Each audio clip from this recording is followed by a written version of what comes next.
Hi, thanks for joining us this morning, this afternoon, this evening, whenever you've decided to log in and check us out. We're going to go through the Phase 4 NJEDA Small Business Emergency Grant pre-registration process. My name is Patience Purdy, and I am here with Bruce Solella from our Chief Compliance and Operations Officer, who's going to walk you through the process step by step and hopefully make this really easy for you. Bruce, it's all you. Excellent. Thank you, Patience.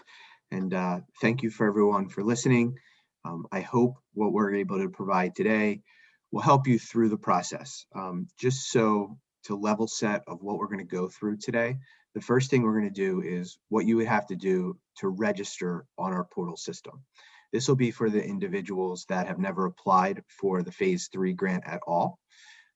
We will then go through what the process would look like if you applied for other grants and potentially have an email within our system, but never fully set up the portal's account. And then the third thing we're going to go through is the forgot your password. So let's say you do have a portal's account, everything's registered properly, but you forgot your password. I know no one ever would forget their password, but just in case anyone out there does forget their passwords every once in a while, I'll go through that step as well. Once we do that, I'll then take us through step by step each screen on the pre-registration process. I want to start by saying, please, you have time to fill out your pre-registration. Please look at each screen. Please fill it out. Take your time. There's no rush on the pre-registration. You'll have until April 29th to fill out that pre-registration. So please, there's no rush, but obviously we want to make sure you have it submitted by April 29th.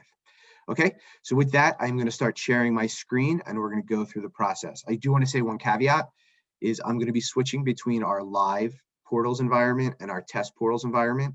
Obviously, our Phase 4 grant is not up yet on the live site. That'll be up on Monday. And when I say Monday, depending on when you're watching this, that would be Monday, April 19th. So when you see this, it will look 95% what you're going to see when you go through the process, but understand that I'm going to be switching between the live and test environment. Okay, so with that, I'm going to start sharing my screen and I'm going to go through the steps for you right here. Okay, so Patience, can you see my screen now? Yes. Excellent, thank you. And through this process, Patience is also going to ask some frequently asked questions that the call center or we get via email. So as we're going through this, if you hear Patience ask me a question, it's because it's things that we've been asked previously, and we just want to make sure we're as clear as possible. Okay, so what you're seeing here is actually the live environment for our portals application that will be where we're going to do the pre-registration and the full application. You'll see here there's 3 buttons that are currently available. The Phase 4 grant will be eligible once we get up to that process, but obviously it's not live yet, so that's why you're not seeing the button here. So this will be where you'll be taken to as you come into the system for the first time. What we want to do is we want to come up here and we want to go into the sign-in page. Once we get into this sign-in page, you're going to have a couple of options here. You're going to see register or redeem invitation. For the first part of this, we're going to say that we've never been the EDA before. We never applied for anything. So we're going to register our portals account. Okay, so we're going to click on the register tab right here. Obviously, this is not the application. This is just to register to get onto the system. So the first thing I'm going to want to do is type in my email address. So for the purposes of this, I am going to type in EDA Phase 4 no reply at gmail.com. Okay. As you look at this, this is going to be your email, not this email that is populated right here. As well as when we do the password, you are going to put in your own password into the system. Okay. The password, what you need to know for the password is that it has to be 3 of the following 4 things: uppercase, lowercase, a numerical number, or a special character. So 3 of those 4: upper, lower, a digit, or a special character. Okay. Your username does not need to be your email address. You can choose whatever username you want. For simplicity, for myself, I just chose my username to be my password here. But as you go through the system, you do not need to have your username the same as your email address. All right, so now I've typed in my email, my username and my password, and I'm going to hit register. It's going to ask me for some very simple information. And really what I need to put in here is my name and my phone number. All right. You'll see little asterisks every once in a while. That means those are required fields. So my organization name, my title, my website at this point in the profile are not mandatory. If you want to enter them, please do. But just so you know, through this process, it is not mandatory. Once I enter this information, I am going to click on update. When I do this, you're going to see that I have an option here of you must complete the email confirmation below. In order to get into the system, you're going to have to confirm your email address. The reason we do this is the main form of communication we have with you is via email. We want to make sure we have the right email address for you. So what I'm going to do here is your email requires confirmation. I am going to click on confirm email. When I click on this, please do not click it twice. You only need to click it one time. And then it's going to take me to the next page that says a confirmation email has been sent to you. This is the email that it's going to have been sent to. Okay, so now I'm going to go into that Gmail account and see if that has arrived yet. So as you see here, as soon as I clicked on my inbox, here it is, CRM no reply, confirm your account. Okay, so I'm going to click on confirm my account. And I've got two options. I can complete registration or I can copy this link. This really is just a matter of whether your browser will accept one way or the other. I'm going to click on complete registration. When I click on complete registration, it tells me here your email has been confirmed successfully. You'll be redirected to the home page within a few seconds. The other way you can do this is just by clicking right to the home. I did not click to the home. It just redirected me there right away. So again, this is the live environment. When this happens for you, you're going to see on Monday that the phase 4 grant is going to be a button here available for you. Okay, and you'll also see that my name is now up here because I am now logged in. So this is what it looks like on the live environment. The other piece that can happen to you, and I'm going to sign out here, and I'm going to give you another example. And this is if you have come to the EDA previously and have an email in our system, but have never gone through the setup of the portal account. And if that is the case, you're going to get a message when we go into sign in, and we're going to go to register just the same way we did before. And I type in my email and I type in my username and I type in my password and I click register. We're going to get a message that says something along these lines. And it is going to be, here's the email, the username, the password, and the confirm password that we've looked at, right? And it's going to say this email address is already in our system. This may be because you previously applied through a different applications portal, or you need to create the portal. You need to create an account in this portal. Please check your email, including your junk or spam, for this invitation code. You're going to click OK. When you click OK, you then are going to go to your email. In your email, you're going to have something from CRM no reply that's going to have this invitation portal. You're going to click on this invitation portal. And when you do that, it's going to take you to this redeem invitation. You're going to hit register, at which point you hit register, you now can go through this process again and register your account. Okay, so then you will have the invitation code. It'll then take you to that screen where you type in your information and all of that other information. It will then ask you to confirm your email. You then need to confirm your email and go through the steps that we went through as we did the register.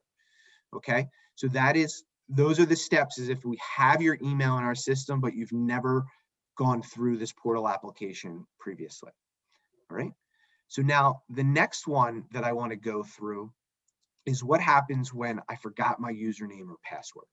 So I'm going to go back into sign in and I'm going to type in my username that I used before, which was that EDA phase 4 no reply at gmail.com. Right, and I'm going to say, I'm going to type in a password that I know is incorrect, right? Just for purposes of going through this exercise. And I'm going to hit sign in. and it's going to tell me invalid sign in attempt. So I'm going to say, oh man, I must have forgot my username or password. So let me see if I forgot my username or password. And I'm going to click this here, and I'm going to type in my email in order to get that information. So I'm going to go EDA phase 4, no reply. Again, for people watching, this is my email that I chose to use in order to set up my account. This is going to be your information, not this email address here. It's going to be whatever you signed up with. Okay, I'm going to hit send. When I hit send, it says, please check your email to reset your password. I'm going to come here into my inbox and wait for it to arrive, and there it arrived. NJ EDA application portal, forgot username or password. When I click on here, the first line is going to tell me your username is, and this is my username, and now I can go in here and reset my password. I click on reset password. It's going to take me to what's my new password. So I'm going to put a new password in. Again, the password needs 3 of the following 4: uppercase, lowercase, digit, or special character. I click reset, and your password has been reset. Okay, and now I can sign in with my username and my new password. Okay, so now we've gone through the 3 steps, the 3 possible ways to log into the system. 1, you're registering for the first time. 2, you went to register and it said, wait a second, you already have an email in our system, you need an invitation code. We've gone through that. Then we've gone through the, I have a username, but now I forgot my password. So we've then figured out how to reset the password. So now that we've been able to figure out how to get into the system, let's start talking about what the pre-registration is going to look like. So I'm now going to exit our live environment, and I'm going to come into our test environment. And what's going to happen is I'm now, when I log in that first time, I'm going to come to this screen again, the Online Application Center. And here you only see 2 options. The NJ EDA Phase 4 grant pre-registration button will be here come Monday. There's other ways to get to your Phase 4 grant application.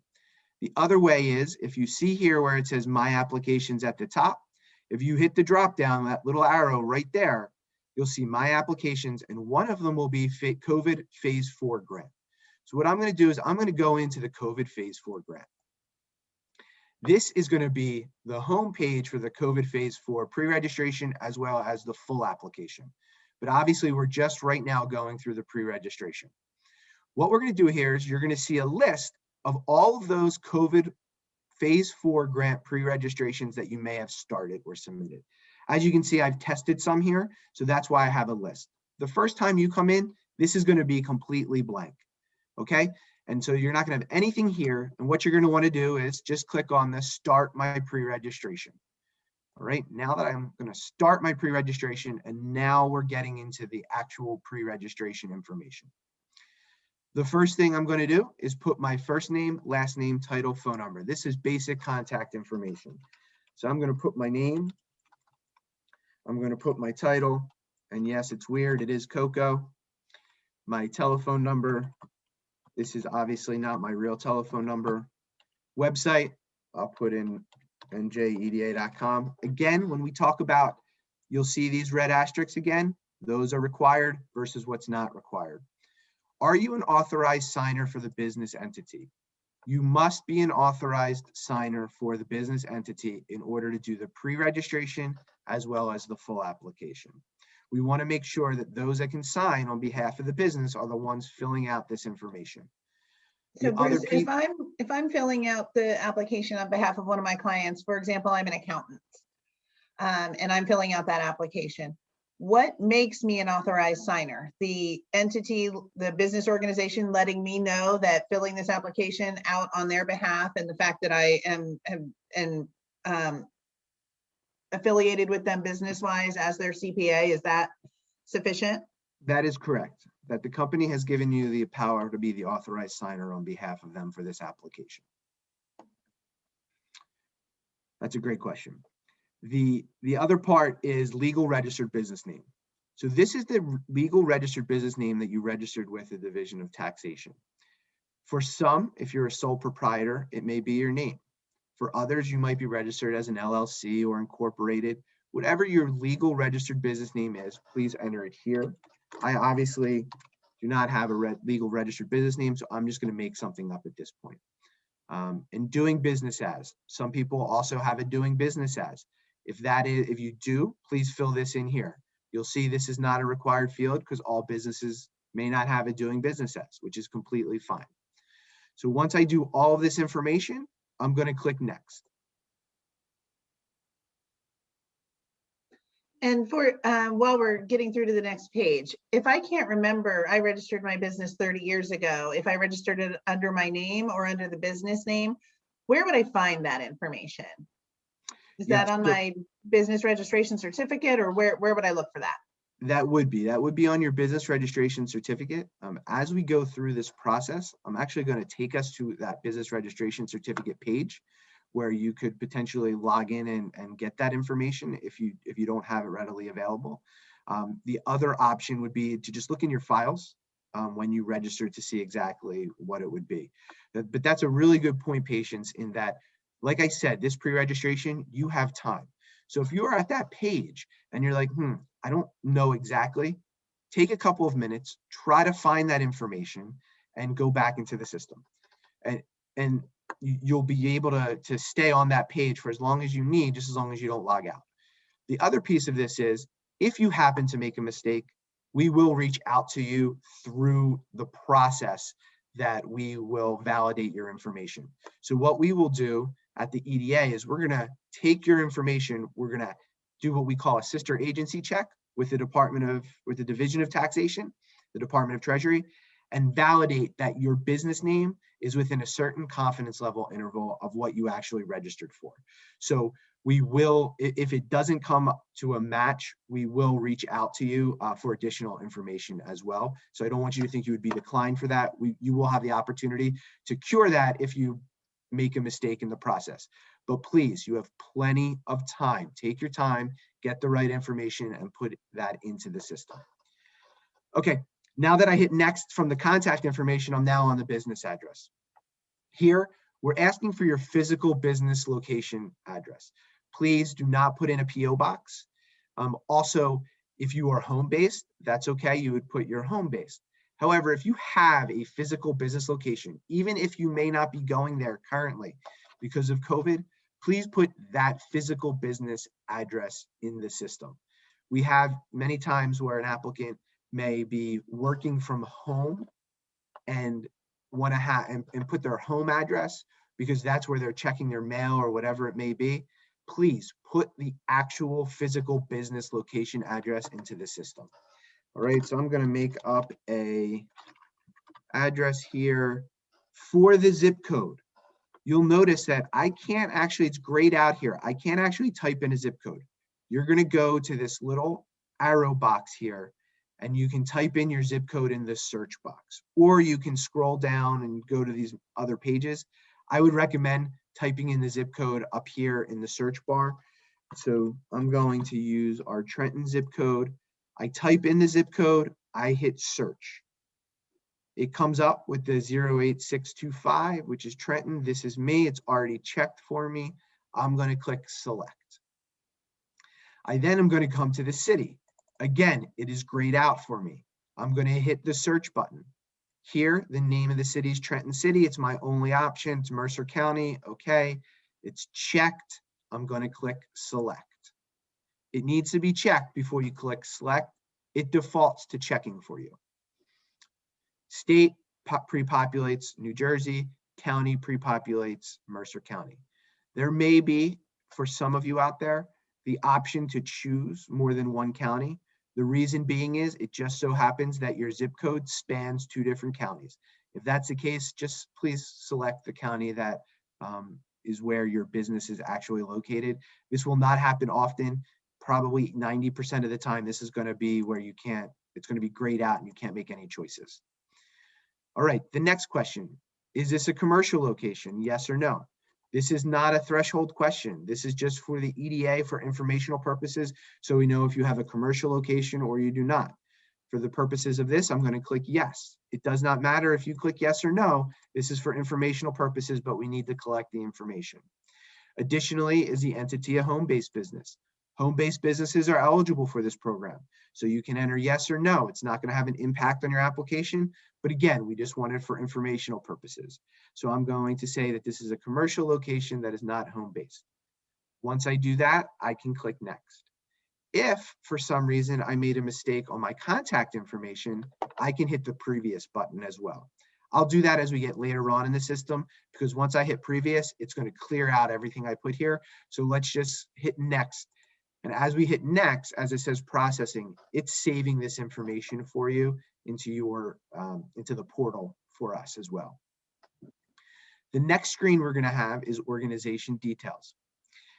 This here, there are some threshold questions that are going to be asked. One of the questions is the date your business was established and operational. Your business established must be prior to February 15th of 2020. This corresponds with the Small Business Administration's PPP program and just says that your business was established prior to COVID really having a stronghold within the United States and being declared a natural disaster by the president. So you can do this a couple of ways. You can free-form type your information in, or you can as well click the, you can click the calendar here and do it. If your business was established quite a while ago, you'd be doing a lot of clicking, getting back. So I would recommend, I'm just going to put 1/1/1995. Okay. If you type in a date by mistake, and let's just say you accidentally click today's date, and I put this information in there, you're going to get a warning, and it's going to give you, it's going to let you know that your business needed to be established on or before this February 15th. Okay, so if you make a mistake, the system's going to tell you, and it's going to give you the opportunity to correct it. Okay, so I'm going to do 01. This time I'm going to make it January 1st of 2000. Is your business still in operation today? One of the program requirements is that your business is still operating today. We don't want to, obviously we want to help as many people as we can, but if the business has now been closed, a threshold eligibility requirement for this program is for you to still be open and operational today. Your revenue might be severely impacted as a result of COVID, which makes sense, and this is the reason we're trying to provide you assistance, but you still need to be in operation. What is the ownership structure of the business? This is one that we get questions on a lot too. We give you a drop down of what those other options might be. A sole proprietor, it's just you. You don't have a partnership, you've registered just in your own name. We have a partnership or a general partnership. Choose the selection here that best represents what your business is. Again, you may need to go back and see how exactly you've registered, or you may need to see, you could ask, if you file your tax returns through an accountant, you could also ask your accountant, what's my registration filing? For a sole proprietor or for a single member LLC, you usually file it just in your regular tax returns as a Schedule C or a Schedule E. For other businesses that are a corporation, a C corporation, you might file it through a business tax return for the state of New Jersey, which would be a 1065. There are different ownership structures, and all of them are okay, as well as being a nonprofit organization. Nonprofits are eligible for this program, but take the time to make sure you choose the correct option. And if you do need help, you could look at your business registration when you first registered, or you could reference back to your tax return and your tax accountant to see exactly what your ownership structure is. Additionally, we're going to ask for the list of owners with a 10% or greater ownership shares. In order to do that, we would just click Add Owner. It'll create this pop-up box, and it'll you can type in the person's name. This person's name is Test Sample. I'm going to click Submit. It's going to process it, and it's going to add it right here for me. So now I see that the owner's name was Test Sample. The next piece, employer identification number. Public disclaimer here. This is probably one of the most important fields for you to get correct. Your email address and your EIN are paramount. With your EIN, we are going to look at all of our sister agency checks that we talked about before, as well as any other information that might be potentially possible that we could collect. Your WR-30 if it's applicable. We talked about taxation, if you're childcare, if you're registered properly, all of those things. If your EIN is incorrect, it's going to lead to a longer review process because you may be declined or need to have a much more in-depth review of your application. So please make sure you put the correct employee identification number or EIN for your entity. As you can see here, I put in an EIN. Obviously, this isn't a real EIN. I just put in a sample. Because this isn't a real EIN and is not in Treasury's system, I'm going to get a message here to please certify that your business is properly and fully registered. If you've already been through our system and we've validated your EIN already, you may not receive this message. That's okay. We just know we already have been aware of your EIN in our system. But if you do see this, please certify. Please go to this, please determine your registration in this website right here. And this is what Patience was referencing earlier, the online business registration. Go in here, read these instructions, type in your type in your name of your business and your taxpayer EID, adding the 3 zeros at the end. Go through this, click submit, and come up with, it'll give you a couple of options that your business is not registered properly, or you need to call the Division of Revenue. I implore you, if you do this in the pre-registration, this will really help you in the full application and getting you the funding that you so desperately need. It'll help our review process tremendously. So please, if you get this, please certify that your business is properly and fully registered. Don't go through here and just click yes or no. Obviously, we want you to be properly registered, so you need to click yes if you are properly registered. If you're clicked no, we may have to decline you. But please, I implore you to go here and make sure your business is properly registered. All right, so let's just assume for the purposes here that my business is properly registered. I'm going to click yes. Does your business file taxes under Schedule C or Schedule E? The reason we're asking this is because while you may have an EIN number here for your business, if you file under a Schedule C or a Schedule E, we're going to ask you for your Social Security number as well. This is just to help us run taxation checks with the Department of Taxation to make sure that you have filed on your Schedule C or Schedule E. Sometimes the EIN number is not linked directly and it's under your Social Security number at the Division of Taxation. So we'll run that check under both just to make sure that we have your tax records applicable. All right, so here I'm just going to type in, obviously, a random Social Security number and put that in there. Does your business file a New Jersey WR30 with the New Jersey Department of Labor and Workforce Development? This question here, your WR30, if you have W-2 employees, you should be filing a WR30 in most instances. So this question here is going to help us determine how many full-time equivalent employees you have.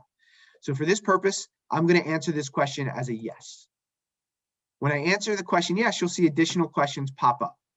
If you are a sole proprietor or you don't have W-2 employees and you click no, you're not going to get those other series of questions and you're going to get a very limited amount of questions here. Whichever you choose is going to be kind of the interactive application experience that you're going to get through this process. So here I'm going to click yes, that I do file a WR30. As I go through, and it now asks me, does your business utilize a professional employment organization? I would say 75% of those that file WR30 do not utilize a professional employment organization. If your answer to this question is, I have no idea or I don't think so, you more than likely do not file under a PEO. A PEO you would have a signed contract with or something along those lines. If you don't, you click no. If you click yes, that's okay as well. We're just going to ask additional clarifying information later on after the full application process. But if you do not, you would click no here.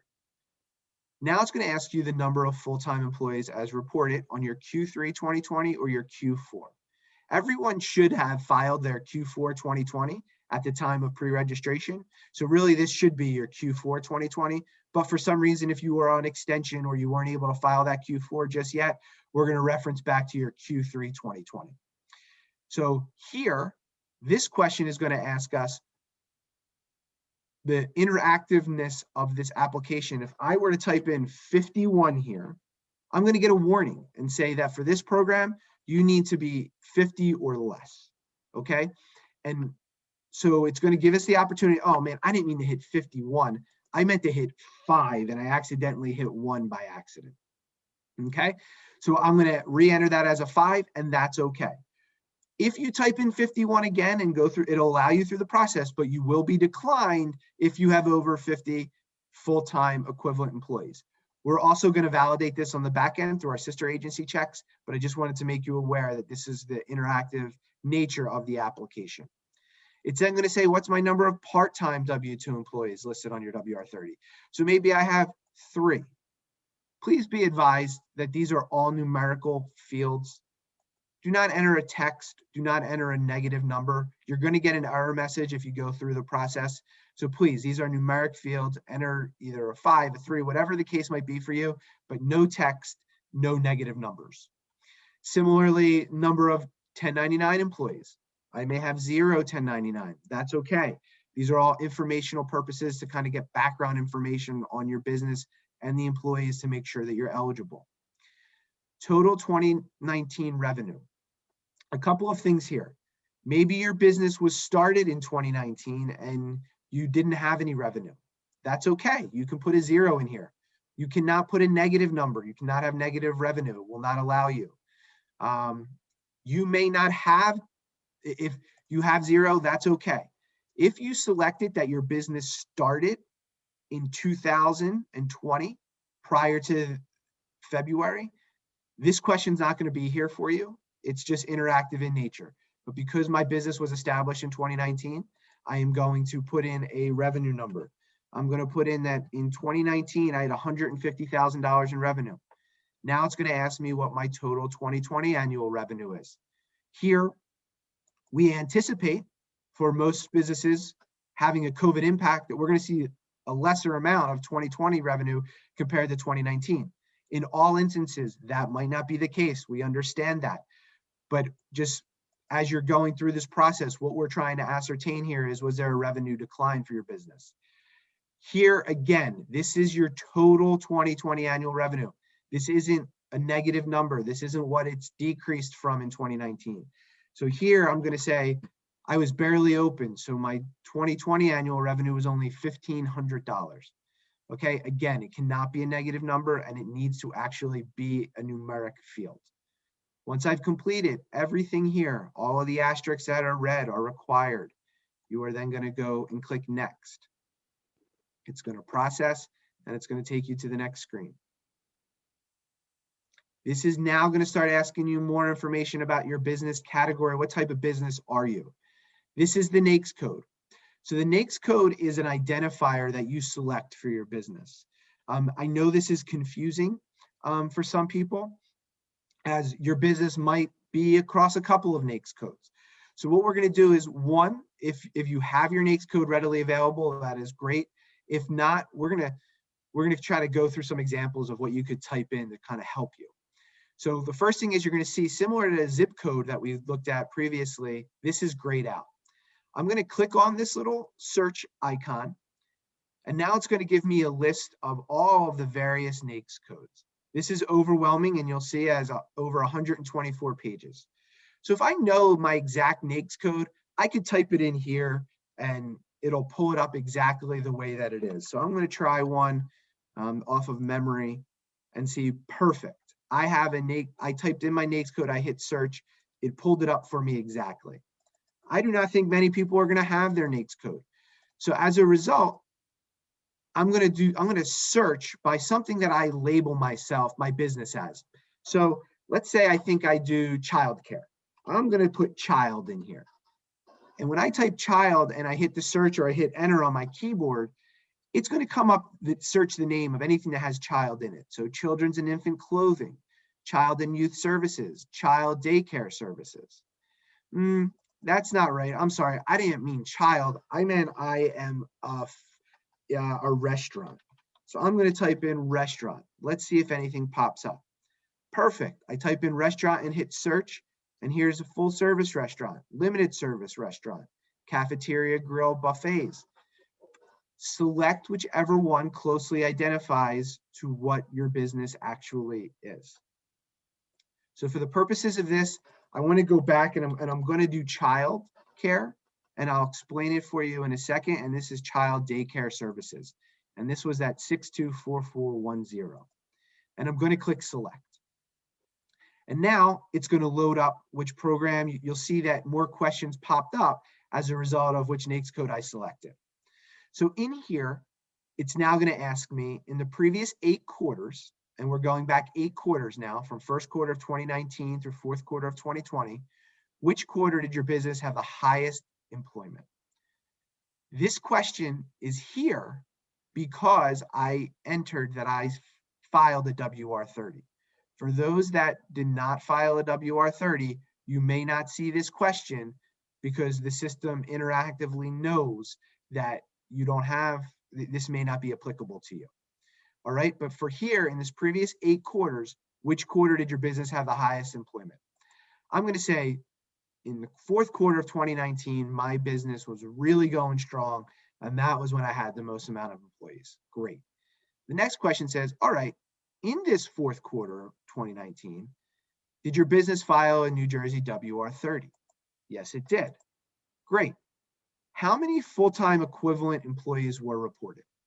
Now, this full-time W-2 equivalent employees, this is not a state definition. This is based on NJEDA board-approved application that was approved by our board yesterday, which was April 14th.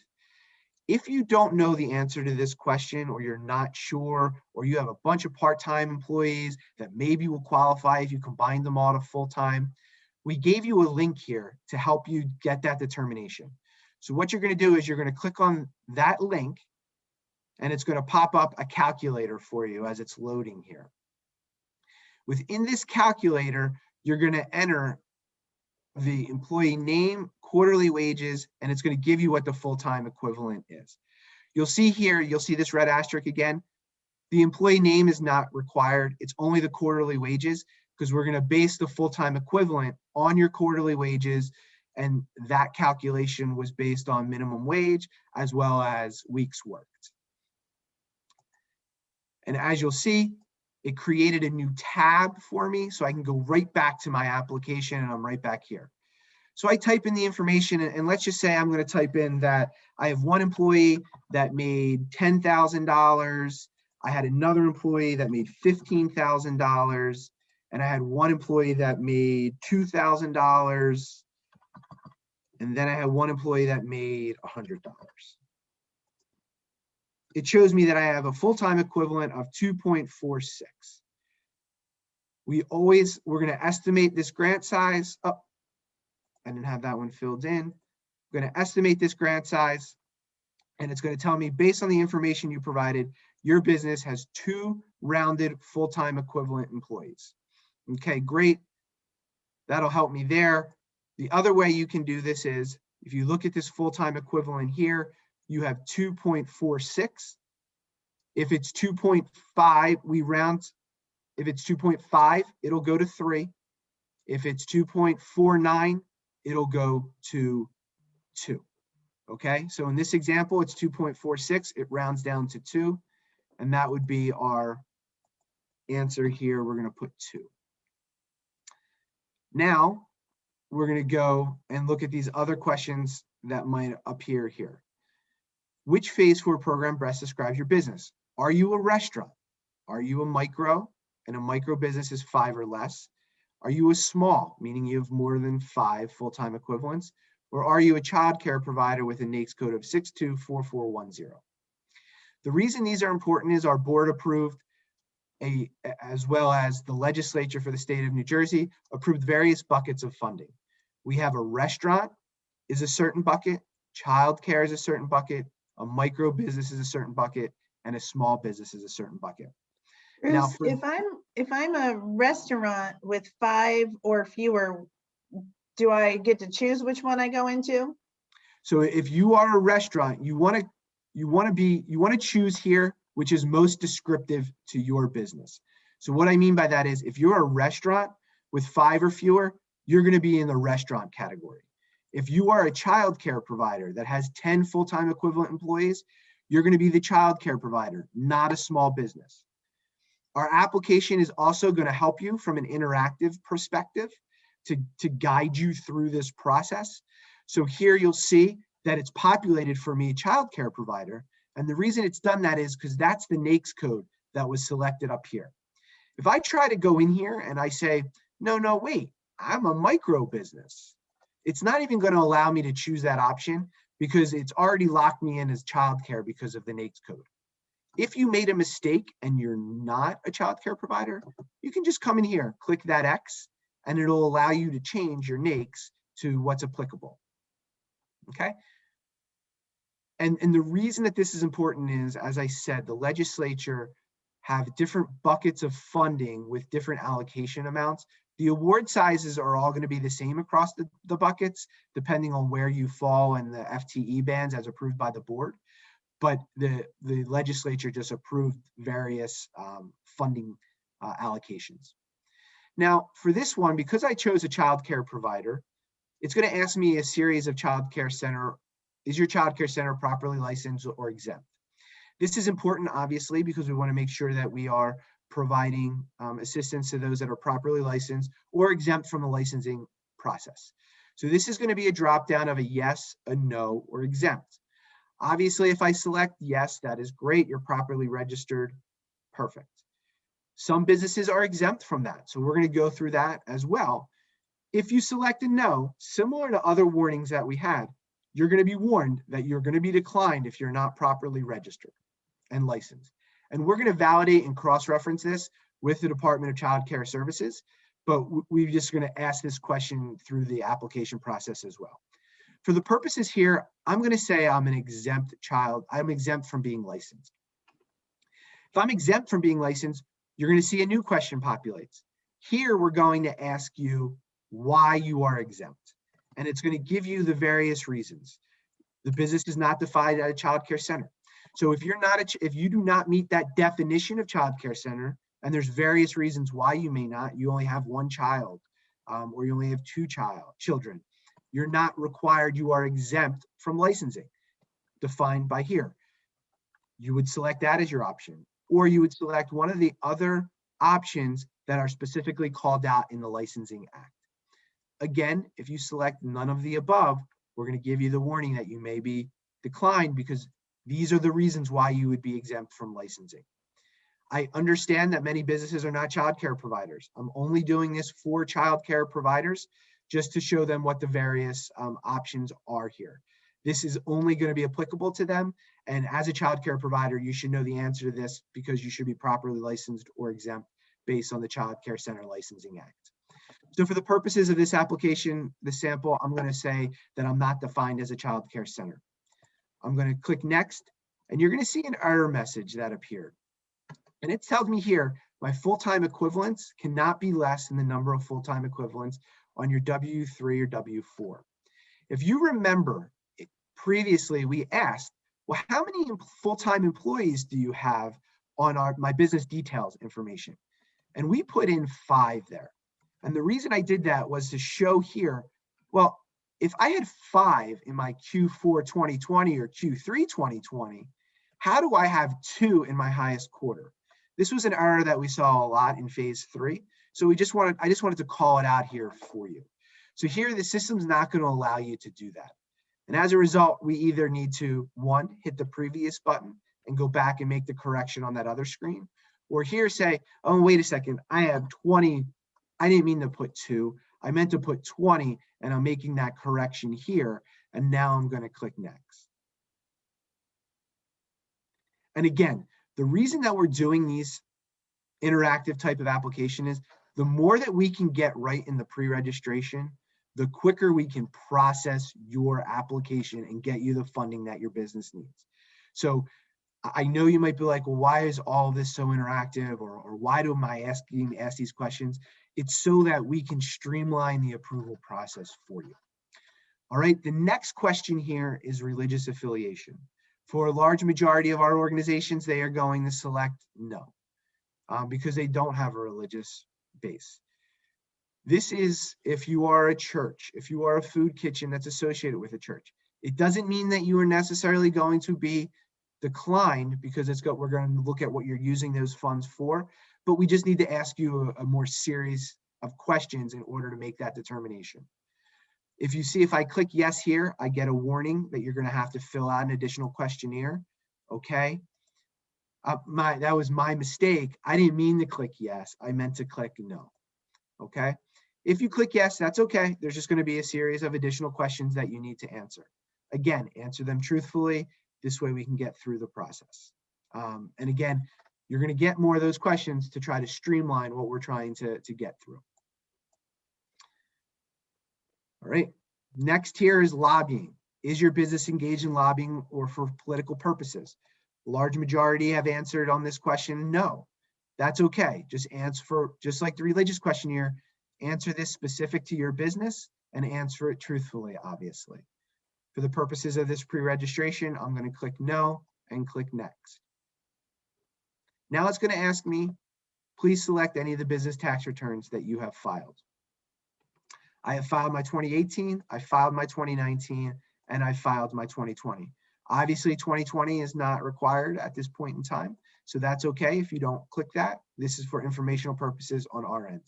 If you file no tax returns, we are going, that is you should have, especially if you were established in 2018 or previous, you should have filed the tax return. So we're going to review that in the application process and you will get a warning asking you why have you not filed. For here, I'm going to say I filed my 2018 and 2019. Now this is going to come to the duplication of benefit affidavit. Here, this is going to be, have you applied for any other COVID-19 assistance? So if you have applied for a large majority of business COVID assistance out there, and there is a large amount, you are going to answer yes to this question. When you answer yes to this question, it's going to give you a list of the most common ones that we have seen. PPP, phase 1, phase 2, but all of the phase 1, 2, and 3 for our programs. The CARES Act from your local county. All of those are going to be in there. I'm going to, for this purposes, just select one, but please select all of the ones that may be applicable. For here, I'm going to, yes. I think, Bruce, this is a good spot to remind folks that this pre-registration process is not first come, first serve. So please be careful and do let us know each that you applied for and those amounts, and take your time doing it. If you need to go look things up, you've got time through this pre-registration process. Yes, and that is really, really important. And again, if you get this right here, you don't have to call our call center and wait for someone to talk to you or unlock your pre-registration or or send an email and wait for a response. Take your time. You have time. You have until April 29th to get this information submitted. Okay, so please take your time and give us the accurate information. So for here, I'm going to select the Small Business Emergency Grant Assistance Phase 3, and I'm going to populate it. And here I'm going to say, all right, and you're also, we'll go through this, but you'll also see a little warning here, and we're going to make this a little bit bigger and bolder for you so you see it in the live application. But if you're not aware of the dollar amount you applied for, please enter the maximum award size possible for each program you apply. So I know maybe you had a local county and you haven't received a determination yet. If you click on this PDF that we're going to generate, it's going to download it for you, and it's going to give you a list of, as that's popping up, it's going to give you a list of the common ones that we've seen. And within there, you're going to see what the maximum amount might be, including the NJEDA phases 1, 2, 3 grant amounts. Okay. And again, this is just for reference to help you in case you don't know what that maximum award is. So for here, I'm going to say that I was approved for my phase 3 grant assistance. I'm not sure what I was approved for. So let me just go back here and say, all right, I can either I can go look whether it's at my grant agreement, whether my bank account, whatever it might be for that amount, or I can say, I know it was the max amount, but I forget what it was. Oh, okay. I was a phase 3 grant and I had 6 FTEs or more, and it's $15,000. So I'm going to put $15,000 in there. And then I'm just going to say I was approved on January 4th. And it's going to ask me, what was the purpose? I use this for my rent or mortgage. And again, you only have to select one. So whatever you use the majority of, if you split it equally, just select one or the other. This is just for informational purposes on our end. All right, and now, so I have approved 15,000, I have this information. If I'm still in process, again, you're not gonna know the approved amount, but you might know the applied amount. If you don't know the applied amount, just use the maximum. If you are declined, you are not going to be required to fill in that information. You will only see this red asterisk when it's approved or in process. Okay, now that I have this information here, I'm going to click next. Before I click next, I do just want to explain one piece of this duplication of benefit. What we're trying to say here is, I had a revenue loss for my business. I've applied for all of these other assistance. We want to make sure that you still have a need. We want to help businesses that still have not recovered or received other assistance that made them whole. So I may have only lost $1,000 worth of revenue, or let's just say I lost $15,000 worth of revenue, but I've received $15,000 worth of federal assistance. We would view that as being made whole because COVID impacted your business by $15,000, but I received that through other sources, through federal stimulus programs to help make my business whole. In many instances, your business might still be suffering and still not be made whole. And that's absolutely fine. We want to help you. We don't want to help those businesses that have been made whole because there's so many businesses that have not. So it's really important. That's a really important piece of this duplication of benefit and why we ask it. And I know some people get frustrated by answering all of these questions, but it really is to make sure that we're helping the businesses that really need to be helped. So I'm going to click next here. And now it's going to ask me for designations. This minority owned, women owned, check all that apply. You could say none, or you can say I do not wish to identify. This is solely for informational purposes only. The other thing I did want to show you just as we were going through this process is what the previous button looks like as well. If I hit previous, you'll see that it just takes me right back to this screen here, which is absolutely fine. Then when I hit next, it just takes me to designation. So I can continue to go back in my application by hitting previous. Please use previous instead of hitting the back button. This will just be a better way to get through that process. I'm going to say here, I do not wish to identify, again, informational purposes only. Now it's going to ask us for business details.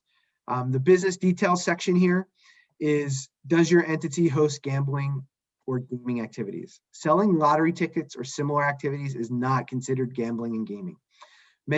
This is a confusing question for some. If you do a charity event that might have a block pool, that is not hosting gambling or gaming activities. If you are a convenience store that sells lottery tickets or any other type of store that may sell lottery tickets, that's not considered gambling or gaming. For these questions, please go through, answer them truthfully. Does the entity conduct or purview adult activities, services, product, or materials? Again, the majority of businesses do not do that. So please, again, as Patience said on the duplication of benefit page, take your time, read these questions. So many times we have people that could have gone through the approval process so much quicker, but answered yes to this question. And then when we reach out to them and say, you said you were an adult activity. And they're like, no, I'm a daycare center that I have 50 kids in my daycare center. I must have answered that question wrong. And it just delays them by a week or so, or maybe even more, of getting their funding because we had to ask a follow-up question as a result. So please answer these truthfully, but make sure you're reading them and answering them the right way. Don't rush through. You have plenty of time. All right, so for the purposes here, I've read all of these and I answered no to all of these because my business, none of these are applicable to my business. Now we're coming to the legal disbarment question. And here, this is going to ask you, have you or any other owner been convicted of crimes, been denied a license? Again, take your time, answer these truthfully.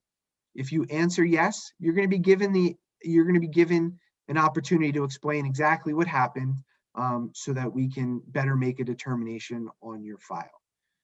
Again, take your time, please answer them truthfully. For the purposes of getting through this webinar, I'm going to click no.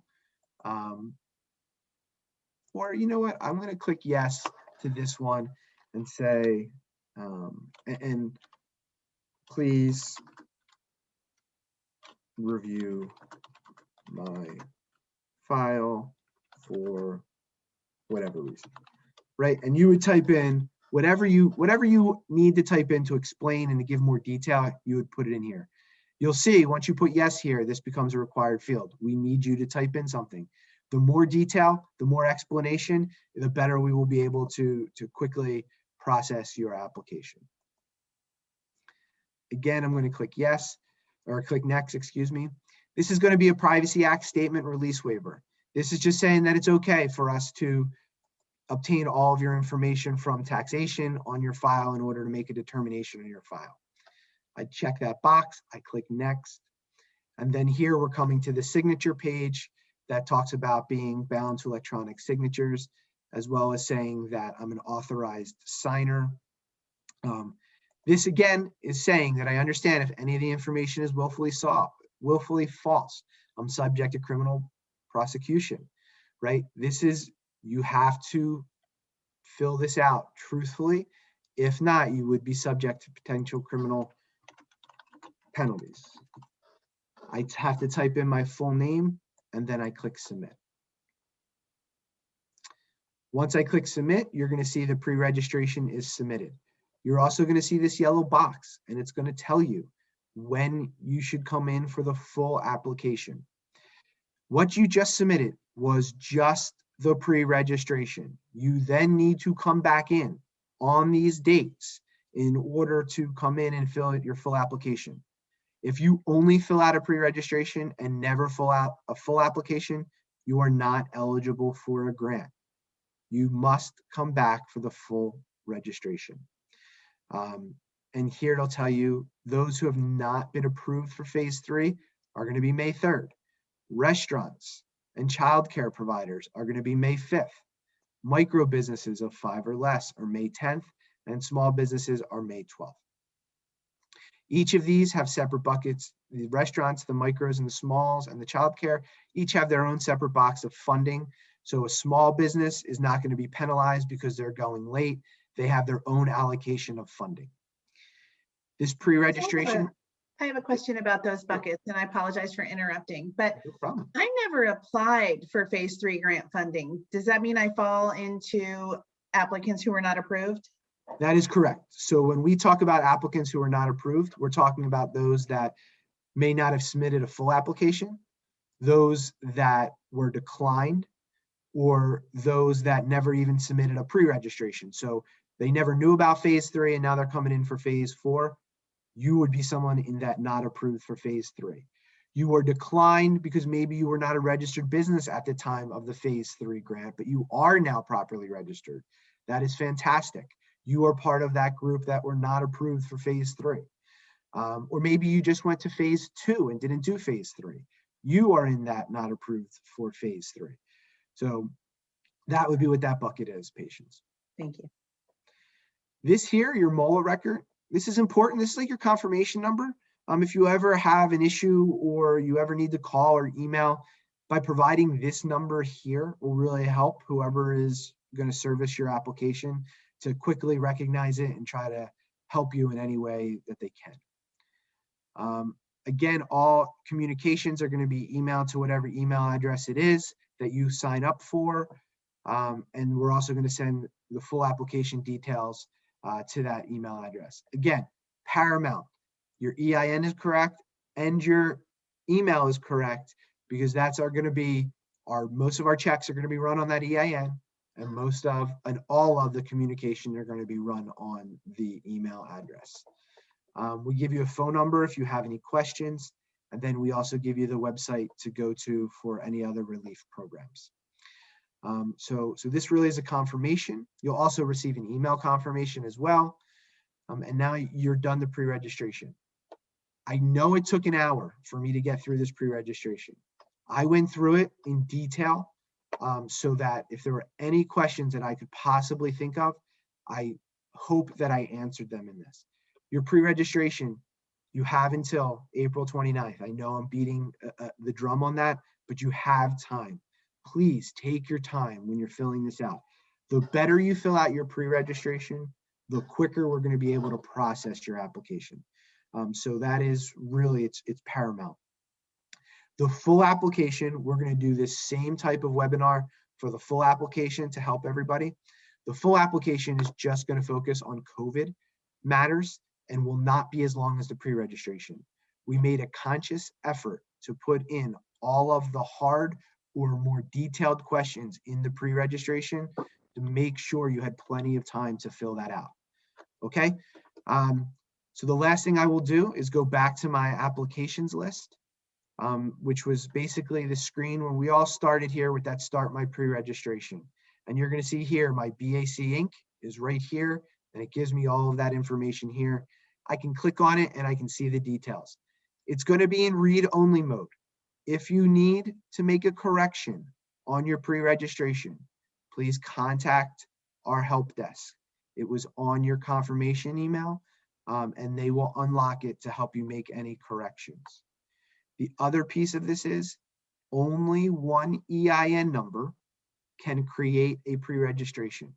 If you start this process, if you get through halfway and you've already entered your EIN and you've gotten past that screen, you need to then correct that account, because when you go back in to start a new one, it's going to tell you, wait a second, that EIN is already in the system.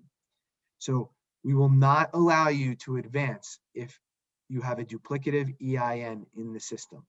Okay, so please get it right the first time. And if you need to edit it, anything that's in process, you can edit by just clicking on the link. Anything that's pre-registration submitted, you're going to have to contact us to unlock the account, because when you click on this, it's going to be read-only mode. Now you can go in here and say, and look through it and say, all right, good, I answered all the questions properly. And if not, then just call us and we can unlock it for you. All right. I want to put a reminder out there. If you do call us to unlock your pre-registration after you've submitted it, because you need to make a change, you will need to resubmit that pre-registration. It doesn't automatically resubmit just because it had been done once. If we unlock it and you make some corrections, you will have to resubmit, and you will need to resubmit by April 29th. Thank you, Patience. That's a very good point there. Patience, can you give, if you have it readily available, the telephone number as well, just as for everybody? Sure. I'd actually, I wanted to do that. The number for our call center is 844-965-1125.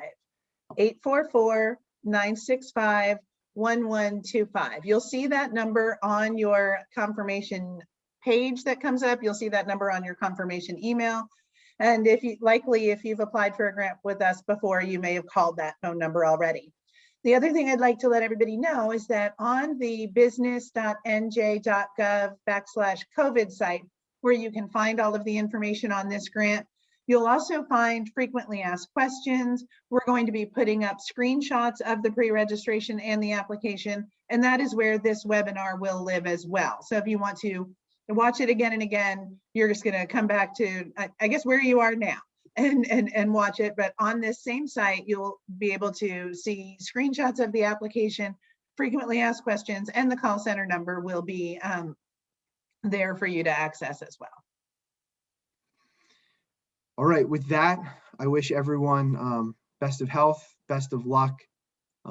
Please, we're here to help. We want to help all those businesses that need help. We will guide you through the process. I hope this was helpful. I know it was long, but I thought it was really important to just kind of walk through the steps to make sure you get it right.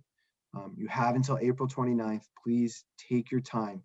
The better the information you provide us, the quicker we can get you the funding. Okay, please be safe. Thank you, and you will see me again when we do the full application. Thanks, Bruce. All right, thanks. Bye-bye.